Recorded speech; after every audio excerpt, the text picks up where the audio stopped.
So, welcome to episode 17 of the Dr. Tech Show. And today I'm here with Swain Hunter, and unfortunately, our co host, our main host, John Popham, isn't able to join us today because he's not feeling very well. But Swain and I will do our best to guide you to the world of online communications. We're not expecting him, but if John does pop in, even for 5 minutes, that will be a brilliant bonus. So, as usual, we start with the weather. So, how's the weather where you are, Swain? Weather is overcast. It's not raining at the moment, but it's definitely autumnal in Orkney now. So, you're still in Orkney. Yes, still in the far north of Scotland, in the islands known as Orkney, never the Orkneys. Right. Good to know that. Well, I've moved again from where I was for last week's show, and I'm now in Galway in the west of Ireland. So it's just a county up from Clare, where I was last week and the week before. And the weather, looking out the window, is a bit overcast. I can see some kind of streaks of blue in the sky, but it's definitely not sunny. But I'm hoping to get out for a walk later on. So hopefully the rain will stay off at least for a while. Sounds great. That Mm. sounds absolutely great.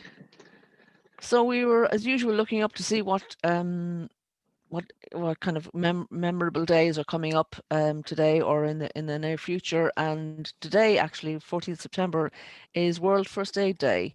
And this raises awareness about the importance of first aid and how it can save lives in case of an emergency. I've done first aid courses in the past, Swain, but not recently. What's your state of first aidness?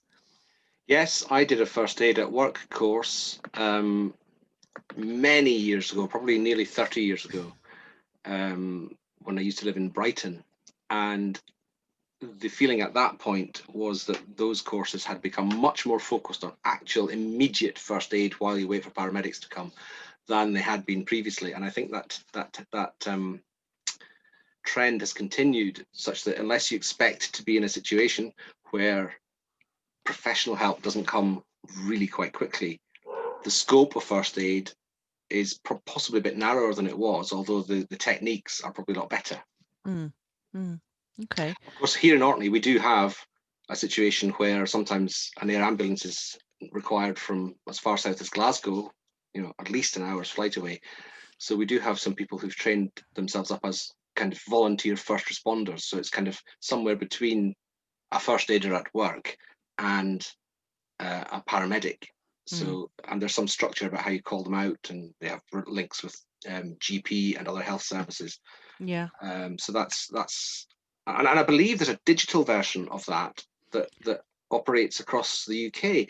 I remember once arriving for UK GovCamp, and one of the people I had met the previous year texted or something to say that he couldn't meet me as planned because an emergency had come up. And I assumed he meant something personal in his own life. But what had actually happened was, for the first time ever for him, since he'd come to London, there's probably more chance of it because there's more incidents happen within a couple of minutes radius of you. His app had gone off saying, "Please go and help this person who's having a heart attack." So he just, obviously, as you do, as retained firemen and volunteers everywhere, lifeboat crew, I should say, firefighters, I should also say, everywhere, they just drop whatever it is they're doing and they rush off and try and help. He did arrive sooner than later because someone else had got to the situation first, but it was a fully digital volunteer. I can't remember what it's called now. And it's linked to, I think it was run through the Red Cross, but I'm not completely certain. But it's linked directly to the ambulance service control rooms. Interesting. Yeah, I'm wondering what in these times of when we're online, what changes there needs to be with first aid. I heard a story yesterday of somebody who was on a Zoom call with multiple other people, and the person hosting had a heart attack. But the other people on the call didn't know where this person was to even Yeah. call for help for them. So I think I'm doing a Zoom workshop for some people in the community later this week, and that's going to be one of the things I'm going to be saying to them is, please find out where people are, so that in case of an emergency, you're able to call for help if help is needed. Of course, being an IT person, I'm immediately trying to think of a technical solution to this rather than the sensible solution of just asking everybody in the meeting where they are. Could Zoom perhaps develop some kind of 999 button, such that if you needed to call for urgent medical help, you could press it? I mean, there'd be obvious privacy concerns about how the information was sent and handled through Zoom and then on to the emergency services. And they do operate in a lot of different countries with different systems, but in principle, who knows? Yeah, But I think yeah. your idea of simply your much more human idea of simply saying, hello everyone, where are you all, in case we need to call you an ambulance, is probably better, although it could be quite alarming until we get used to it. I think we've got used to a lot of things, haven't we, over the last while? That's true. So I That's think we very can get true. used to this as well. It's And very true. the other thing, of course, is to make somebody a co-host, which we have to remember to do as well. And that's always helpful. And then the co-host should be able to find out what's going on. Anyway, I'm sure, moving like me, on. you've seen the hilarious Twitter thread about a parent of a second grader in the US who was teaching an entire class of second graders, and the teacher dropped off the call and there was no co-host. So the meeting just carried on. What occurred to me about that was, unbeknown to them probably, one of those second graders would have been appointed host at random, because that's what happens if you don't appoint a co-host. Wow. But the find Zoom co-host second graders in Twitter is hilarious. I think I've seen it. Yeah, well worth a look. So anyway, on to more days that are significant this week. Tomorrow, the 15th September, is International Day of Democracy, and this provides an opportunity to make people appreciate the importance of democracy and the effective realization of human rights. And again, I think this relates to the work we're doing. I think we're trying to ensure kind of a digital democracy, to make sure that people are included if they want to be. And Swain, you and I were having this conversation before we came on air about digital by default, and just we are discovering in what we're finding out as we're preparing for the show that it's good to have digital, but it's also good to have other options as well. And I think you're strongly in favor of that. Yeah. Well, where are people that you're whatever you're involved in providing to the world digitally, where some of the people that you are providing your service, your basic service to, that isn't, like in a council's case, it's home care, it's education, it's all that sort of stuff, where some of those people, for whatever reason, find it difficult or impossible to connect to your services digitally, and where everyone can have a reasonable expectation of getting some sort of service, then it's absolutely essential to have backup channels, is the technical term, the phone, somewhere to visit in person. Yeah. That doesn't mean that you can't have those other channels based on your what is becoming normal digital infrastructure, because ideally the staff delivering the service on the phone or in face-to-face is operating from the same screens, or nearly the same screens, adapted a bit, as the public is in doing their self-service stuff online. And if you can make all that work, you can then use your traditional channels as ways of helping people to see the benefit of the digital channel, and see if some of them perhaps are able, with a bit of help and a bit of support, to at least sometimes use the digital channels, which every organization believes is cheaper, and some are done well enough to mean that they're actually better than although if your staff are using the same digital forms and so on, then that service should be as good as the online service as well. Okay, I think we'll see this debate going on, but it's good to be having it anyway, and us taking part in it as well. I should say at this point, Pauline, that for technical reasons, I have completely lost our script, so I'm simply responding to your questions and hoping for the best. We're professionals. We can of course, we're not trying to be the BBC, and we're not trying to fly a plane. So what's the worst that can happen? We'll manage fine. as long as one of us has in front of us. So, okay, so I'm moving on. The 16th of September, another day to commemorate, is World Ozone Day. Now, we were saying earlier when we were preparing for the show that, in times to come, this will seem like such an anachronism, even now maybe. But on this day in 1987, the Montreal Protocol was signed, and since 1994, World Ozone Day is celebrated, which was established by the United Nations General Assembly to remind the world about the depletion of the ozone layer and its dangers.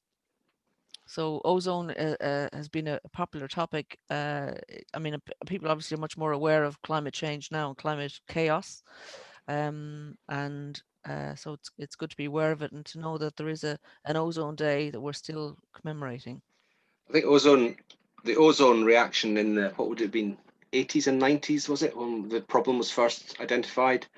Well, it's possibly identified before that, but the action was taken back about then. I think that's it's a good kind of historical success story, really, because the action internationally was taken to sort the problem out. And I believe, I'm not an expert in this, as in so many other things, I believe the ozone crisis or calamity was kind of solved and averted by, among other things, taking those chemicals out of refrigeration units and also all the other things that were damaging ozone. And it possibly forms, perhaps a bit naive, this hope, but it possibly forms a pattern for other matters upon which structured, effective, urgent international action is required today, like the climate and COVID and other things. Yeah, absolutely. And our final day to remember is one that for which this year is the first ever one, and it's on the 17th of September, Social Media Managers Day. Hooray! And Hooray! both Swain and I are part of this commemoration. We've been invited to be part of it.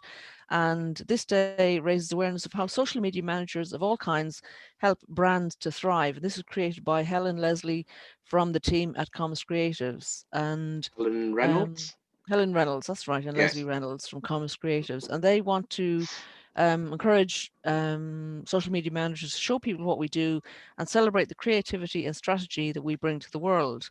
And if, for those who don't know, social media managers work to improve, grow, and promote businesses, charities, governments, and other organizations. And hopefully, this means we create better outcomes for people, happier customers, and stronger brands. So, what's your claim to fame around social media management, Swain? Oh my, I'm a happy amateur, a very, very happy, very, very amateur. Um, as I always say, I work mainly in IT, but I also in my out of work life, I have interests in community theatre and events. Again, as a complete amateur. Um, so over the years, I've taken it upon myself either to operate official Twitter channels or Facebook pages for community groups, typically music or other types of festivals in Orkney. Or if I can't persuade the organisation to let me do that, I will create a friends of the event and do exactly the same as I would have done anyway, except as an unofficial social media person. But back in 2010, that seemed like a really groundbreaking and fun and important thing to try to do. Nowadays, there's so much thought gone into how to do social media management properly that the contrast between my efforts and those of a proper social media manager are often very, very evident indeed. But when you're a small organization or you're run by volunteers, I think it's great to have anybody who will step up to this role. And like you, I have taken on the mantle of social media management for various organizations that I'm involved with, including West Midlands Funders Network and West Midlands Open Data Forum, and I also kind of steer the Open Data Camp one, and I've got like 10 on my phone that I manage off and on, and Hope Radio, of course, which we um, also present on. So it's just one of those things, isn't it, that people take more for granted now, or have expectations of that there will be some social media presence. Twitter is my weapon of choice, accompanied by LinkedIn and then Facebook. But it's certainly But for me, it's interesting uses because power. everyone has their own hierarchy of those Mm, choices. For me, the hierarchy is I prefer Facebook because usually my audience is local, and that is where everybody is locally in Orkney. In a small community, it can be a bit like that. Followed by Twitter, followed by a deep reluctance to get involved in anything else whatsoever. Well, at least you're honest about it. Yeah. Well, I just think, I mean, the one thing that I have seen from being around people who've spent their lives of the last 8 or 10 years doing this is that each channel, each app, each thing needs to be done slightly differently.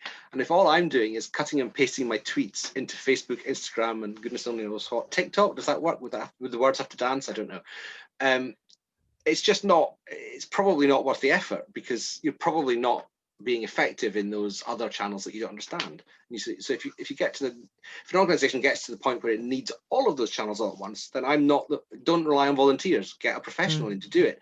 And I'm sure you also noticed in the online jobs market, an bewildering job advert for a cleaner and social media manager post combined, Yes. freelance, Yes. 20 hours a week. Yeah. Nonsense. If that's a social media trainee, fair enough, getting support from some external professional to that company. But you can't expect somebody to come along and double as a cleaner and a social media manager, certainly not for the 10 or 11 pounds an hour offered. That's just nonsense. That devalues the importance of getting the social media stuff right. And I think if there's one thing that Social Media Managers Day can do, is to raise the profile of something that appears very straightforward and easy if you just dabble in it, but actually has a lot to it. Yeah, you told a very interesting story about linked to this, didn't you? Where some jobs that you were advertising, you know, there was a joint role, and you had some interesting outcomes from that. Well, I mean, yeah, back in the days when I had kind of staff to manage and so on, which in some ways mercifully I no longer do. Within the organization I worked, I was kind of effectively the IT manager, the head of everything to do with IT. We're talking back in the late 90s now, 97, 98. And we're a tiny team. In fact, I was a team of one for a couple of years, and then we expanded to 4, and then we brought other IT things in-house and we expanded to 8. And we gradually needed more and more admin support just for stuff like annual leave and, you know, sickness leave and all that stuff. Where it was 2 or 3 of us, we could cope, but we needed admin. And so we couldn't really justify a whole admin post. So what we did was we defined a post that was paid almost exactly the same as a technician, which would be significantly more than a pure admin post in that organization. And we made it a 50-50. So we said, you've got to have good admin experience and skills, but you'll spend half of your time being trained as necessary to do technical inquiries and help desk type IT work. And if you fancy combining those 2 roles, apply for this job. If you don't fancy combining those 2 roles, then don't. So it was paid as a technician rather than as an admin post. I mean, you can argue about the rights and wrongs of that distinction in all sorts of different ways, but this was the 90s and it's too late. But we had no fewer than 5 women apply for that post, and success. I mean, over the years, over maybe 15 years, 5 women held that post, I should say.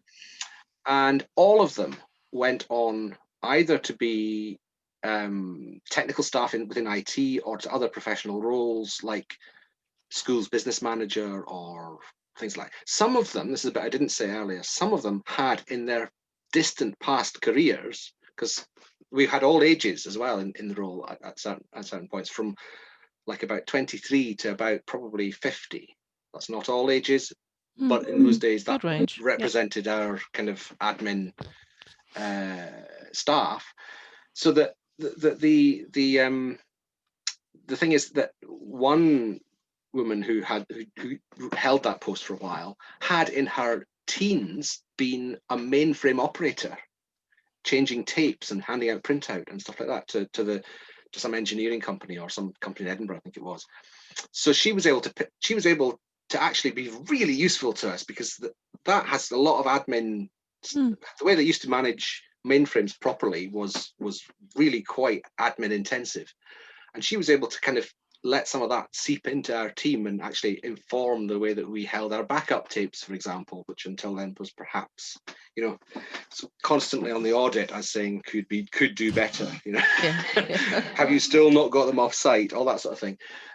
So yeah, that was it. And unfortunately that post kind of in the way of things, it kind of disappeared out of existence. And it's notable that since then we have employed almost exclusively, because there is one exception, about 7 or 8 vacancies in over that time in the technical team, and they're all individually brilliant, don't get me wrong. They've all been filled by white men under 35. So it wasn't my intention originally to set up this fabulous advancing women in the organization type scheme. It wasn't intent at all. But looking with hindsight, our failure to justify a whole admin post actually did quite a lot of good in various different directions, I think. And it's just a tiny example of how, again, I'm an amateur HR person. I know nothing about HR theory whatsoever. But if you sort of start with, just keep open to the opportunities there are for advancing women, people of colour, and all the groups that are traditionally underrepresented in various different work places, then you can do stuff with very little effort, with very little cost. Good. Okay, well, we have been picking up a few stories along the way for the past week. So we'll start with this one from Wales, which is leaving no one behind: action for an age-friendly recovery. And this is a report from the Older People's Commission for Wales. And I'm just trying to look at the report on that, and they basically saying that they want to ensure that lessons are learned from the past few months, and it's from Helena Herclots CBE, who's the Older People's Commissioner for Wales, and they have found various things, including what we talked about before, which was about how that urgent action needs to be taken to increase digital inclusion in Wales, and it needs to be considered as a right and essential utility. So they want action to be taken by the Welsh Government to remove the barriers, and that prevent older people from getting online. And their longer term actions are to establish a right to digital connectivity, viewing digital infrastructure as an essential service the whole population needs affordable access to introduce a social tariff for internet access, and work towards the provision of free universal access to the internet, which sounds wonderful, to place a duty on public bodies in Wales to demonstrate how they will engage with and serve citizens that are not online, and that health boards and local authorities should establish outreach programs to build digital confidence for older people to access digital services, building upon the work being delivered by Digital Community Wales. So it's great to hear, a real sort of, sounds like a plan that has really listened to people in the community about what's needed. And we're following that with a report from Diverse Cymru, which has looked at the report and looked at the impacts of digital exclusion on people during the COVID-19 crisis. And they spoke to somebody who's over 65, shielding, and has experienced great inequalities. And this person says that the barriers to her participation were a lack of offline information, the inability to access basic essentials, for example, just shampoo or bread or stuff. It doesn't feel like important enough to involve other people. That she was stressed about finances because data can cost money. Well, it does cost money, and who's going to pay for that? If it's an extra cost on top of what she would have normally had to pay. Negative impacts on mental health if she's not able to take advantage of being digital, or digital is the only option, and feeling deprioritized as an older person. This is the kind of thing we're trying to contradict here and provide alternatives to. So it's important that the Welsh Government is listening to this, and that they do seem to be. But this person also had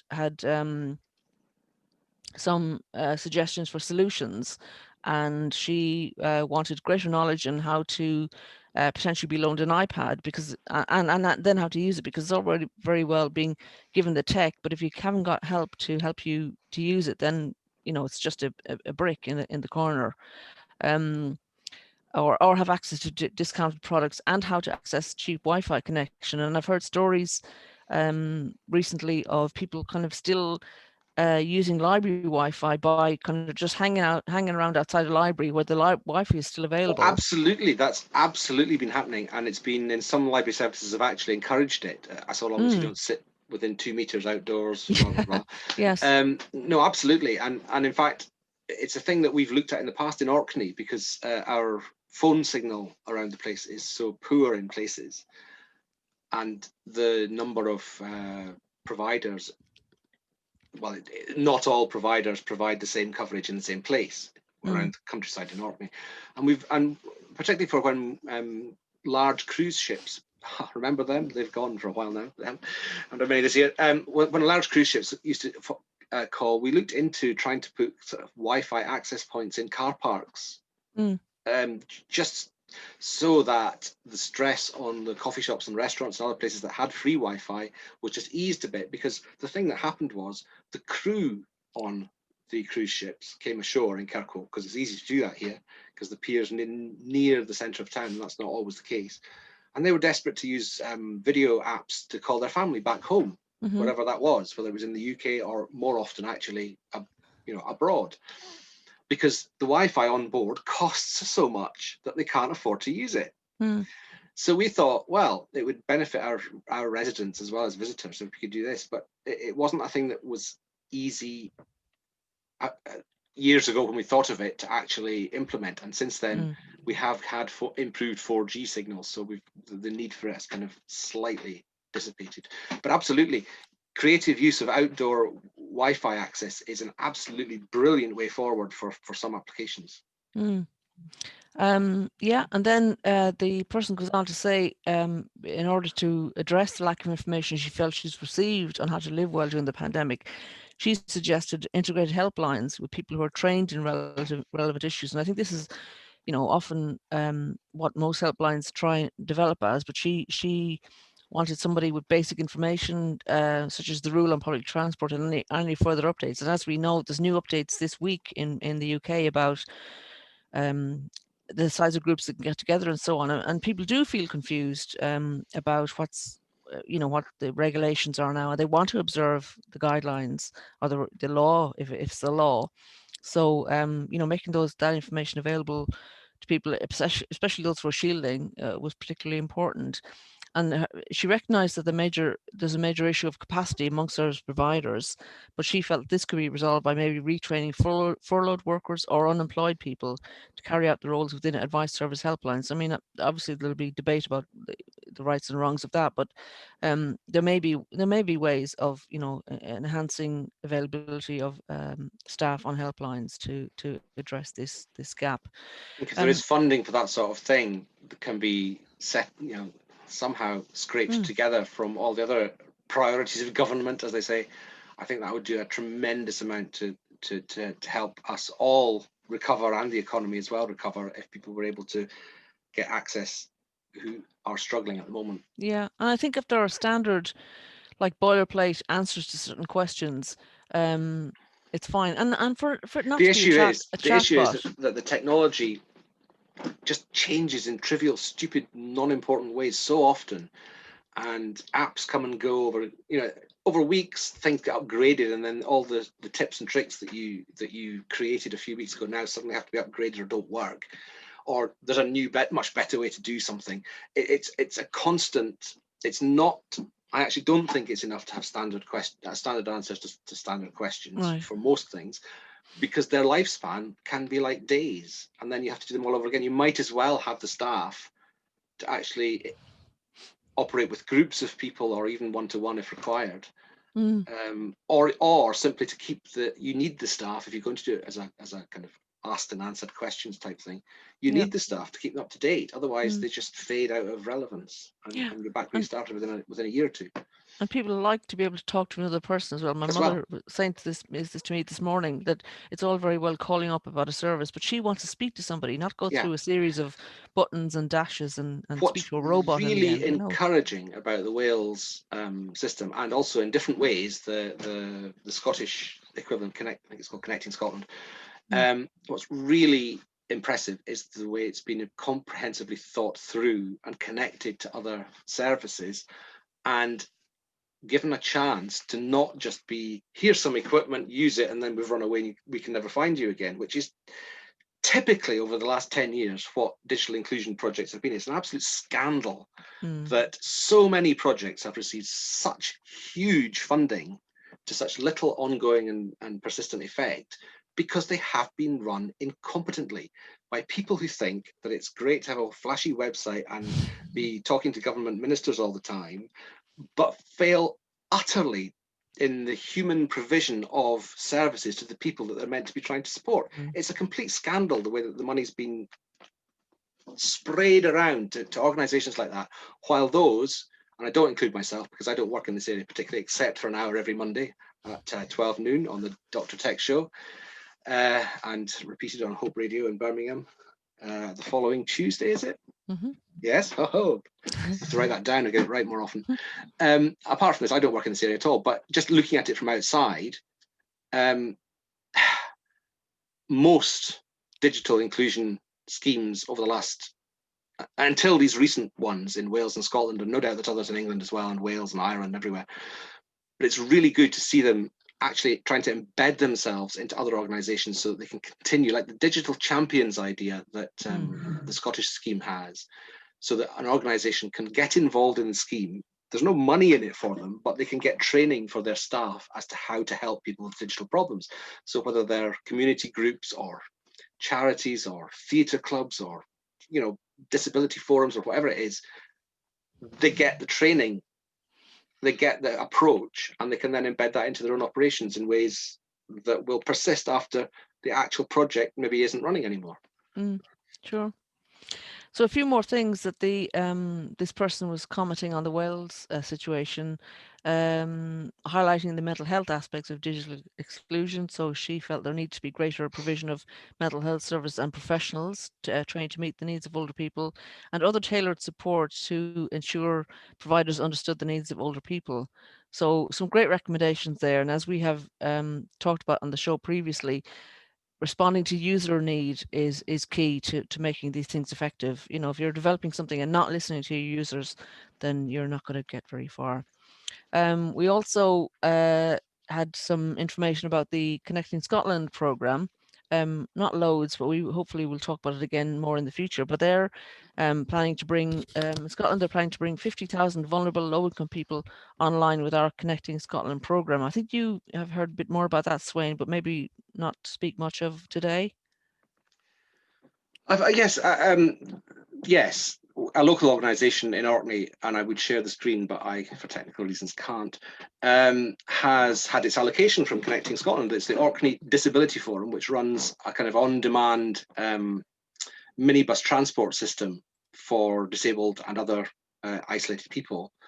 They do other things as well, but I can't remember what they are. But anyway, they applied for some devices under the Connecting Scotland. Oh, that's the picture. That's perfect. Yeah, yes, thank there you. you go.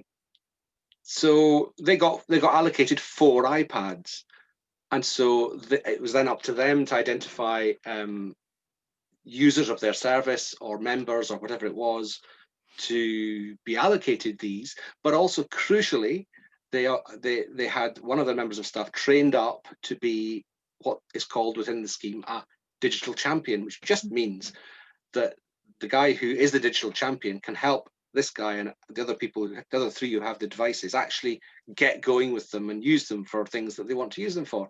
Now, whether iPads was the right device to use, whether we could have had 10 cheaper devices or what, I don't know. But I'm hoping that perhaps we can get either one of the recipients of the devices themselves, or the person who's been trained up as a digital champion, or somebody from the Orkney Disability Forum to appear as a guest on the show in weeks to come. Yeah, it sounded like that sounded like a really great story. Um, I think It's I've just a got some more tiny, details tiny, of that. They, tiny example of what yeah, must be going on all over Scotland, and it's absolutely brilliant. yeah, they're also providing Chromebooks, which you've talked about before, Mm. and support to develop digital skills. So they've worked with local councils, public and third sector organisations, and the devices and support they're getting are internet-enabled devices, connectivity, which is so important, the training and support, and it's a partnership between the Scottish Government, local councils, and SCVO. So it's great to hear, of some a really great program that's having an immediate effect on people, The uh, Wales one sounds which we want to in a do. complete, in a probably significantly different way. The Wales one sounds very good as well. Hmm. Yeah. And I'm sure that, I mean, Wales and Scotland have an advantage in this because the number of organisations across the whole nation is much, much smaller. It's about a tenth in size of, it's about a tenth of the councils in Scotland, 32, as we all know, Hmm. compared to all the local authorities in England. And it would be really, really hard, I think, for the UK government to try to do something on the same pattern exactly across the whole of England.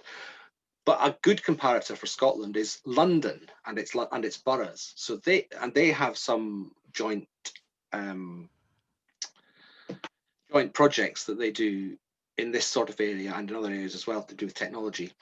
But it's looking at it kind of within England. There's another layer of regional thought and planning. I think is probably required, or opting into groups that might not necessarily need to be geographically close, but maybe all the smallest district councils, for example, could club together and do something together digitally because that would suit them, or all the huge cities could. I mean, they've got their digital cities can do things anyway because they're big and have lots of resources. But um, it's not going to be straightforwardly the case that we can expect the UK government, even if they were minded to just pick up Scotland or Wales's project and run with it because it's too big, it's too complicated. Yeah, you need the local knowledge to make it work as well. Well, in a sense, you see, there's pluses and minuses in Scotland for this whole country approach, because it can be quite difficult for the smaller places to actually influence the shape of those projects.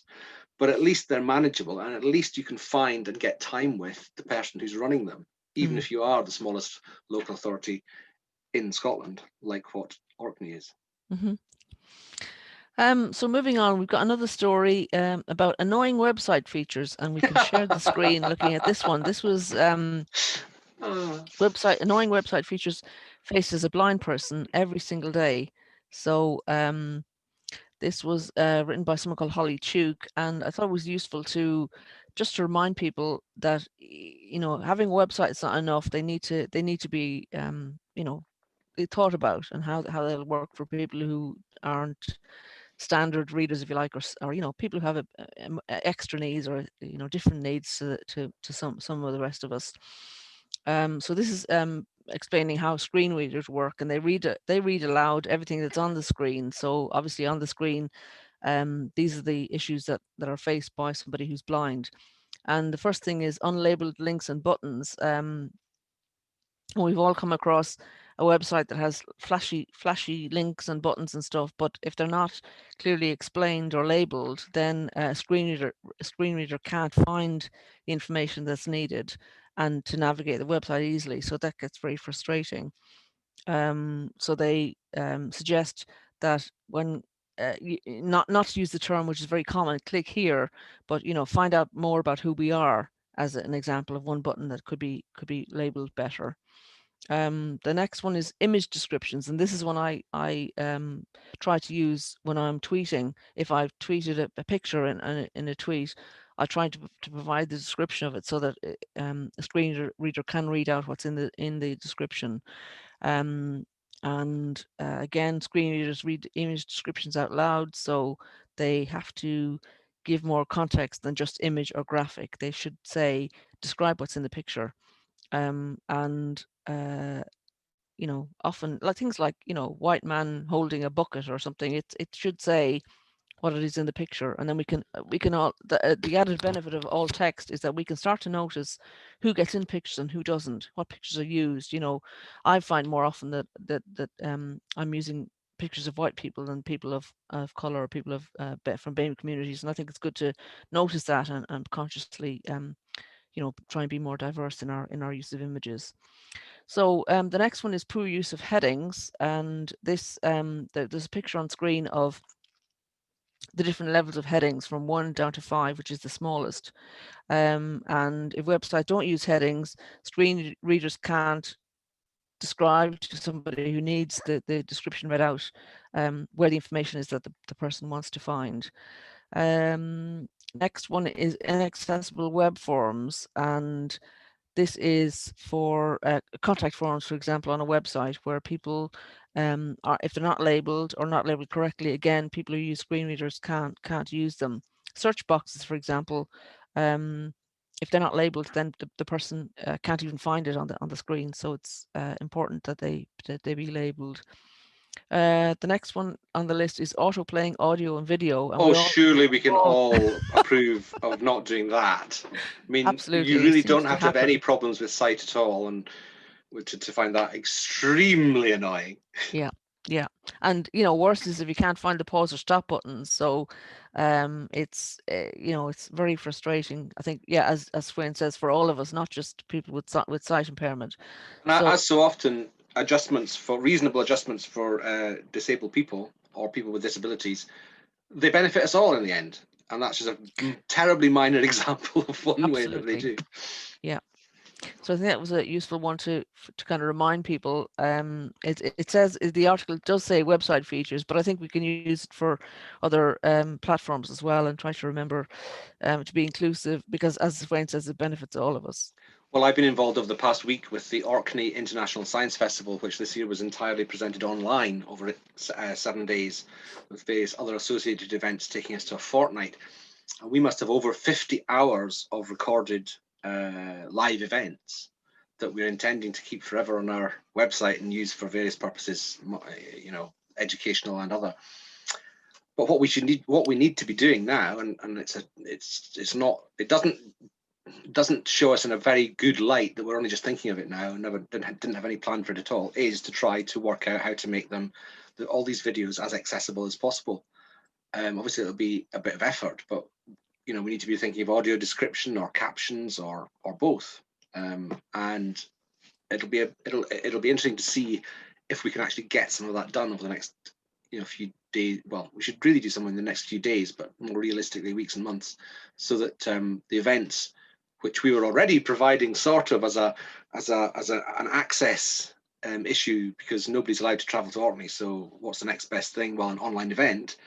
So we're already trying to assess the accessibility, address the accessibility issues that are coming through COVID for everyone. But we mustn't forget there's always the accessibility issues for people with sight, hearing, or other problems. Absolutely. And I think we're getting a visitor to our show arriving. I'm going to speak to him in a way that he can't hear me, but it's Paul Clayton, Pauline, who perhaps, as I admit him, he may not realise we're absolutely live. So let's admit him and tell him that first, and then you can introduce him.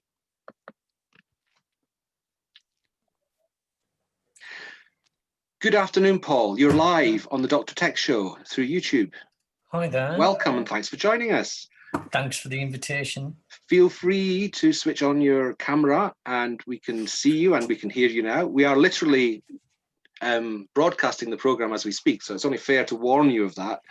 And Pauline will now introduce you properly. Well, Paul has been on the show before, so it's great to have you back again, Paul.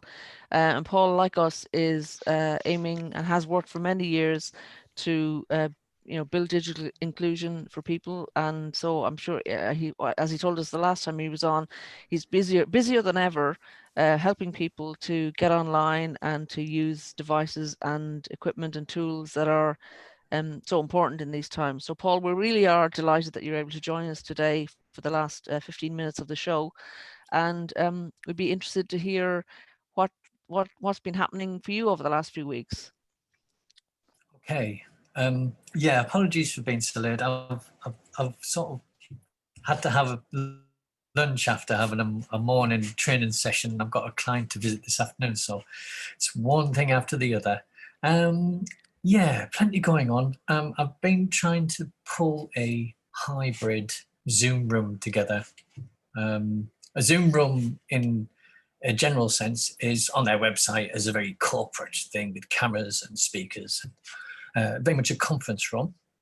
But this is a DIY version, and this is something done with no budget, no fancy cameras, no fancy speakers, just what we've got. And when we tried it out the other week, it was okay. And when it came to the testing the real thing, it failed miserably. So that was really hard going. And so I'm hoping to try again this coming week. The take-up has been very slow. There's very few people wanting to come into the space, into the community centre, even though it's the community centre where this is going on is open of a sort. It's very slowly opening its doors fully. So yes, that's going on. That's a ongoing slow situation. I've just been asked to do some work with people with learning difficulties and addressing their digital inclusion needs, which is very exciting because I'm very interested in advocacy in general, and very specifically about how we do digital advocacy, as it could be a made up 2 words I've just put together, or it could actually be something really real. Yeah, there's other things going on, but I think I could bore you and just take up all the oxygen in my room. Well, I think we found out when you were last on the show, Paul, that boring is not one of the words that we would associate with you. I think you know we're there's so much to learn. We're all still learning so much. We're able to pick up things on Twitter and talk about stories of how people are getting included. But what we're finding that more people are kind of reminding us is that it can't be digital only channels. People also need kind of the non-digital hand-holding and access to non-digital means of acquiring services. It can't be just an online offer. Would you agree with that? Absolutely. I think one of the issues, it's really great about talking to yourselves, Swain and Pauline and John, is that we talk about these things that are like Banksy's elephant in the room, just painted with the wallpaper. And they're one of the things I've noticed a long time, and it's one of the very relevant fears, is that when digital services become the only way, other services disappear, whereas really true inclusion is about a multi-format approach. I bang about this constantly, and everyone sort of goes, yeah, that's right, but they don't really, there's no sort of general understanding of what that means. Yes, we are all learning with new ways of doing things, but I think what happens is the word efficacy comes to mind, which is about our ability to do things, and that changes through our lives. And you have a mental efficacy and you have a physical efficacy, shall we say, and those things change and diminish, and so what happens is this is what proper inclusion is catering for lots of different situations by having a wider scope. I mean, really the real goal of accessibility is to be as universal as possible. And it's really hard. No one size fits all, but what it is, I've always thought you have baselines. I realised a while ago that in Ireland there's a universal architectural, is it universal architecture? Universal accessible architecture. There's some sort of organisation in Ireland that focuses on this, and I really love that concept of matching that up, because it means that you cater for such a wide spread of people that you've covered everyone practically. And the few that fall out can get assistance a lot easier. That sounds really good. So I'm in Ireland yes. at the moment, so I must look up that a bit more while I'm here. Yeah. And I'm in touch also with the Tech for Good network in Dublin, so they might have something interesting to say on that, and we might be able to get somebody on the show in a future time. So the other thing I've been noticing as well, Paul, is that it's handy for people to know as much as about what does work, what doesn't work, and kind of things that you've tried and have not worked so well or have failed miserably. if you have any of those stories to tell us, but it's good at miserable. I'm have not you got always this anything? upbeat. I'm not bipolar, but yes, I know. No, I think what happens is there's. I think one of the things you've discussed in the past is about how projects can have a short lifespan and what happens as well is that you don't always get a chance to get a relationship with someone. Yeah. And that's quite often really hard because it's a bit like in the art world, artworks are sold not just on how a person looks at it, but also a discussion with an artist to actually open it up and what it means. And with what we do in terms of digital inclusion, it's about how you can match expectations, help people achieve things with no budget or some budget, but nonetheless, how you actually get to certain goals. And when goals start to be achievable, that's brilliant. But what happens is that short courses, short lifespans, short-term thinking tends to just leave them high and dry after a while. You've gone and done great things and it looks great on paper, but there's no what next? What do you do? Just let them get on with it when they've only just started?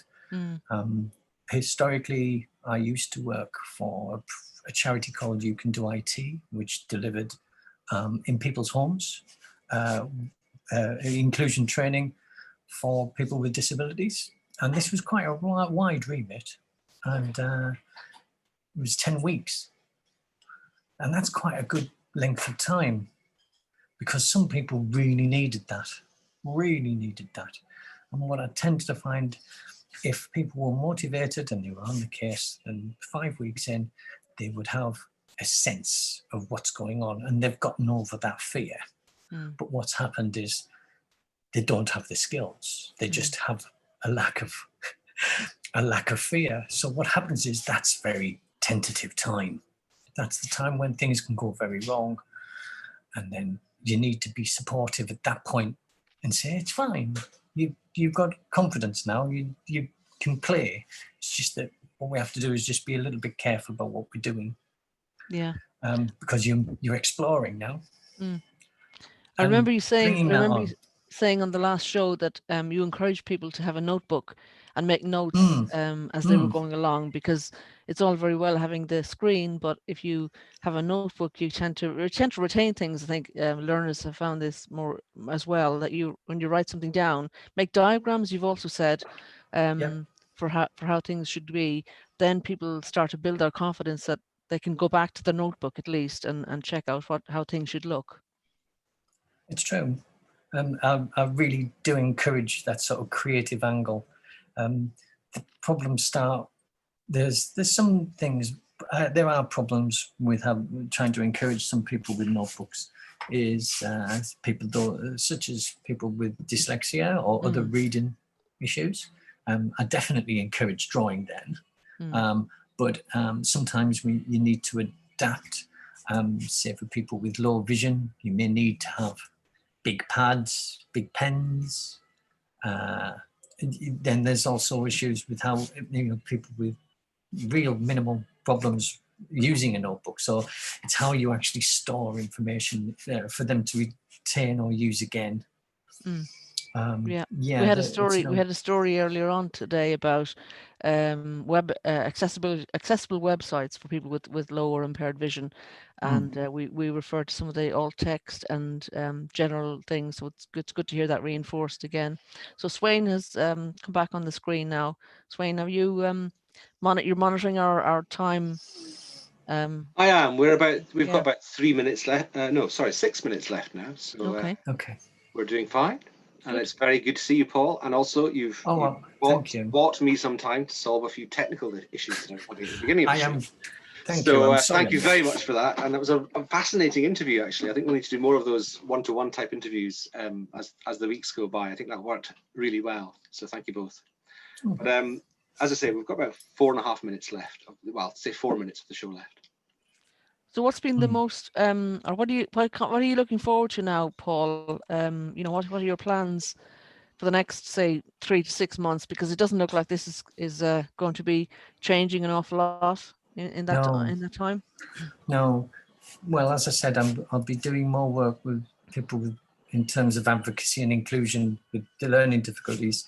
I've also been asked to do a project which extends what I've been doing over lockdown, which is effectively tech support calls and doing Zoom meetings with people just to sort of engage and I think to give them a sense of confidence. I mean, confidence building is the core part. Literacy is a many-faceted thing, and sometimes if one of the biggest elephants in the room has been about if people can read or not in the first place.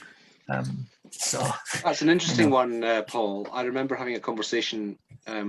Well, in Orkney, all of the elected councillor, all the members of the actual council are independents, and so it's quite usual for people with no particular political experience at all to be elected to the council. In fact, that's completely normal. And we started to think of, probably around the time we were thinking about how the Disability Discrimination Act should affect our operations. So it's probably that long ago, which 20 years is it now? Anyway, whatever. We started to think, well, what if somebody who couldn't read or write stood for the council and was elected? How would we cope? We couldn't say you can't be involved, you can't be a councillor. So I'm really interested to hear you say that particular tiny little thing, but huge effect, huge effort is really important. I like that thought experiment. I think, I think it's unlikely, to be perfectly honest. I think it would be a tall ask if you couldn't read or write much to actually get elected.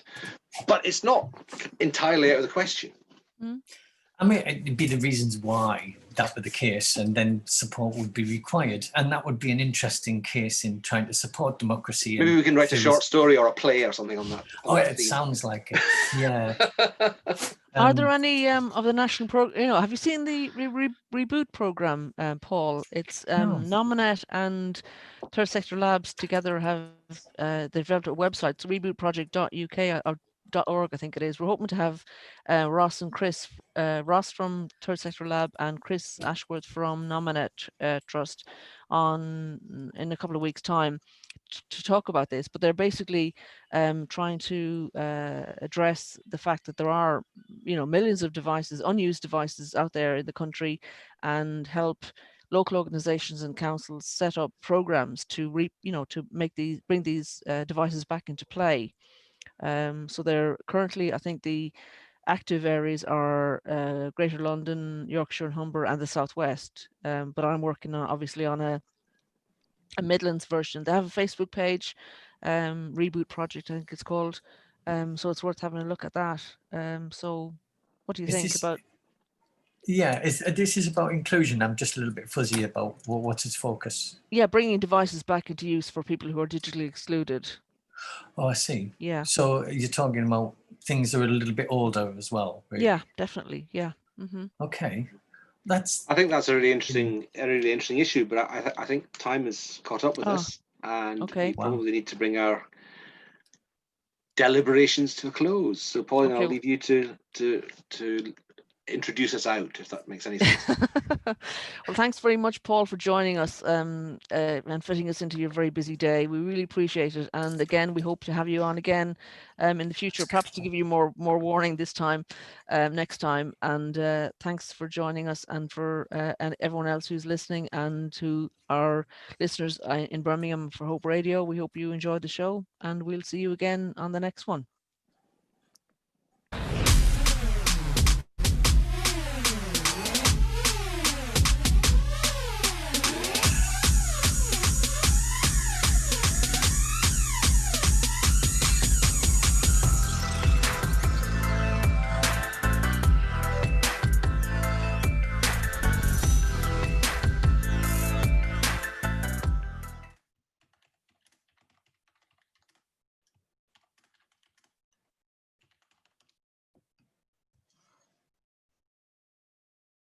Okay.